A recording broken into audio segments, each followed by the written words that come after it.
All right, what's going on, guys? Welcome back to Lock It or Leave It. Aaron and I were gonna do an OKC video recap, continuing the team thing we were doing, but Jokic and Embiid played tonight, and I knew I had to get up an instant reaction. So I got some notes for the game. We're gonna kind of go over what we saw in the game, and then some overlying topics that I wanted to discuss. So let's just hop right in. First thing I noticed, man, the big man position is back in the NBA. What we had Wemby and Giannis, which was my last vid, I'll put right here. We have Jokic versus Embiid tonight. We had Chet versus Anthony Davis last night. We had Chet versus Bam, and we had Sabonis versus Bam. So whenever people say, "Oh, the center position is dead," they don't watch enough basketball, and you need to tell them that they're absolutely wrong. With that being said, let's hop into the game a little bit. Okay, so games in Philly. Philly's on a back-to-back. Everyone's kind of wondering if Embiid is going to play in this game. Nick Nurse was kind of trolling, it seemed like. He put every starter on the Nuggets team as questionable to start the game, kind of just jabbed them back for what Embiid did last year, not playing in Denver. But the game was as good as we expected and exactly what we wanted for an MVP race. I mean, this is Embiid's 30th straight game. Jokic goes for 25, 19, and 3. Embiid goes for 41, 10, and 7. And those last 10, 12 points, huge in the fourth quarter. And this wasn't one of those Embiid foul bait, I'm going to get to the line 15, 16 times a game. He was getting his buckets in an ethical way. It was ethical hoops. But let's see what do I have down here. Nick Batum, Marcus Morris. There were some big pieces to this game. They're able to hit some threes. Morris had a big 4-point play to end the game. Nick Batum caught a really good, I think this was in the first or second quarter, a catch high, keep high shot. You know, you get the ball off a swing pass, you catch it up, don't put it down, you just release it. He gets it off before the shot clock buzzer goes off. I want to talk about go back to the big man thing. I was going to address this later, but let's just get to it now, right? The NBA is uniquely stacked at guard and uniquely stacked at the big man position, right? So when you think of guards, it's a long list. You can go Steph, Shea, Luca, Kyrie, Trae Young, De'Aaron Fox, um, Tyrese Halliburton, Damian Lillard. The list goes on, right? I'm missing a ton of people, and people might get mad in the comments. Let me know who I'm missing. And then you think of big men, and you think Jokic, Embiid, Anthony Davis, Giannis Antetokounmpo, young guys, Wemby, Chet. Then you think Sabonis, you think Bam Adebayo, Karl Anthony Towns, Rudy Gobert. So those two positions, or I guess slots on the NBA court, are really talented and really deep, which makes wing players, multifaceted wings, are the most coveted position or player in the NBA because there aren't that many of them. And when you have them, they stick out like a sore thumb in a good way because there aren't that many in the league. But back to the game. First quarter goes smoothly.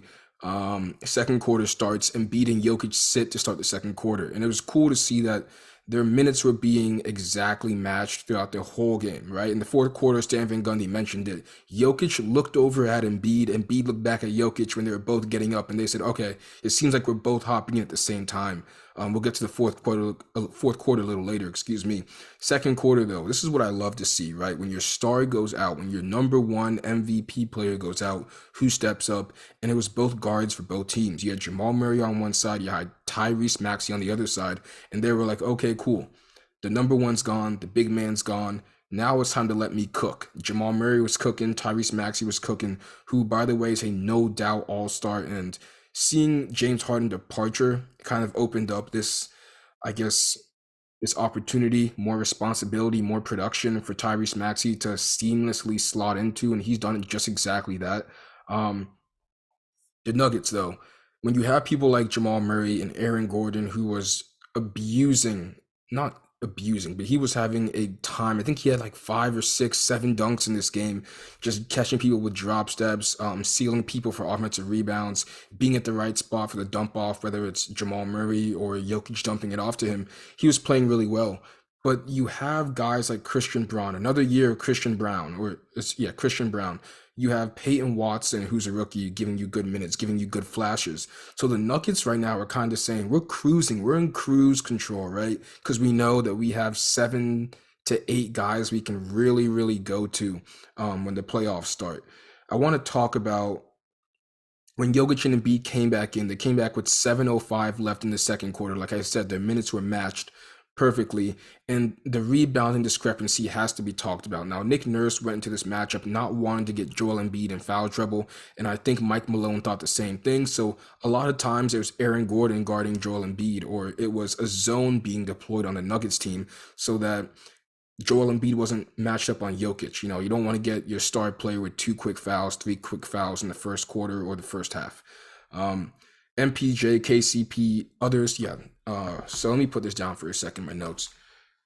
It's cool seeing how different of a big Jokic is. MPJ is getting a rebound and KCP is getting a rebound on defense. They're waiting for Jokic, giving it to him, and then they're sprinting down the floor, knowing if I'm at the right spot, the ball's gonna find me and I'll be able to get an open shot. That happened a lot of times where usually you're thinking, let me hold it up for a guy like Trae Young. Let me hold it for a guy like Stephen Curry. But that guy in this instance is Nikola Jokic. So it shows how he's not just a traditional big man putting you in the post, able to find cutters. He's also bringing the ball up the court, initiating and starting the fast breaks for the Denver Nuggets. An amazing player. Getting back to the Sixers a little bit, they're going a 7-0 run at the end of the second quarter, and Joel Embiid. I mean, I guess it's time to just talk about what an absolute monster he is. I don't know if there's a more unstoppable shot in the NBA right now than a Joel Embiid triple threat, jab step, pull up from the nail elbow area, because even if he's not getting the foul or getting two foul shots, the shot has an 85% chance of going in. Um, Nuggets kind of came back out of that timeout. They had a good run. And do I have here? Yeah, Jamal Murray, end of the second quarter, starts making some really tough shots. He hits a fading three to send it to 78 at 78, tied at 78 at the half. So at the halftime, Jokic had 15, 8, and 3, and Embiid had 23, 4, and 7. And Embiid finished with more assists than Jokic did. He was playing really well. And if the Sixers floor spacers, if Tobias Harris is going to only miss two shots again in the playoffs, right? If Nick Batum can give you these great minutes, he had a big block on Jamal Murray down the stretch. If Marcus Morris is hitting these 4-point plays for you, the Sixers are in business, but the odds are that's not going to happen to playoff time. So do you get another piece? What do you do here? I think this is an important next stretch, next month for the Sixers to kind of see what do we need, evaluate the team, see what works, see what doesn't before the trade deadline. Um, what do I have written down here? The Nuggets were leading going into the fourth quarter. Jokic and Embiid sit down, and I have in my notes, this is the most important stretch of the game. Nuggets are up 4 points. Um, both your stars are out. What happens? And I'll tell you what, Tobias Harris happened. Tobias Harris had some tough buckets, kept him in that game. Then Pat Bev has a huge swing play, the catalyst, blocks Jamal Murray. On the other end, I mentioned this earlier, Marcus Morris gets a 4-point play, and at that time, it's tied at 111 with 7:48 remaining in the fourth quarter. And both coaches say Jokic and Embiid get back in the game. So Stan Van Gundy says, hey, tied at 111, 7:48. This is what you want to see. Two MVP frontrunners coming back in the game, tie game, what happens? And the rest of the game, two words, Joel Embiid. Joel Embiid every time, face up, jab, face up, jab. You're not going to bite, jumper. Every time with Jokic too. Okay, you don't want to put Aaron Gordon on me. You have Jokic on me on the 3-point line.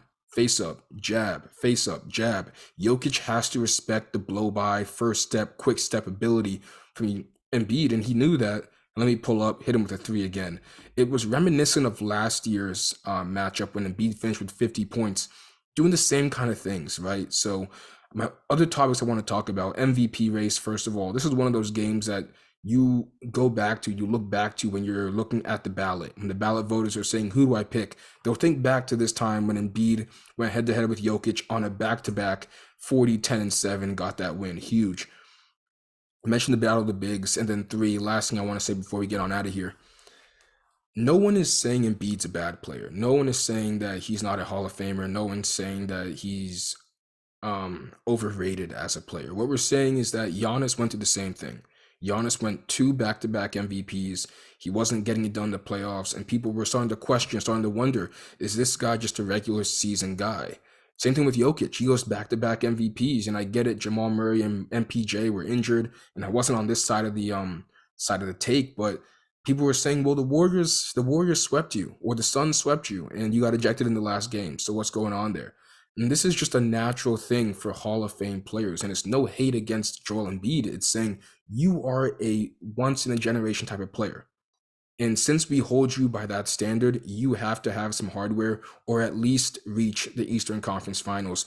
So now he has the MVP. Now he can kind of pace himself and not have to be chasing that one thing that Giannis has, that Jokic has, that LeBron has, that KD has, that Steph has, that Harden has. Now it's, hey, I have that hardware. Now I have to go and get the super, super hardware. And if you don't believe me, look to the guy with G-Force classification. That's Shaquille O'Neal saying the same exact thing, guys. Jokic versus Embiid, great matchup. We're going to have an OKC versus, or not OKC versus, OKC will probably be Aaron and I's next video, so watch out for that one. Quick thing before we get out of here. We were at 9,300 TikTok followers at the last video I made. Now we're at 9,900. We've gotten 600 in about a week or so. Thank you guys so much. Last push to 10K. Follow us on TikTok. Follow us on socials. Let us know in the comments how we're doing. Any feedback. We'd love to hear it from you guys. But other than that, we will see y'all later. Peace. What a matchup.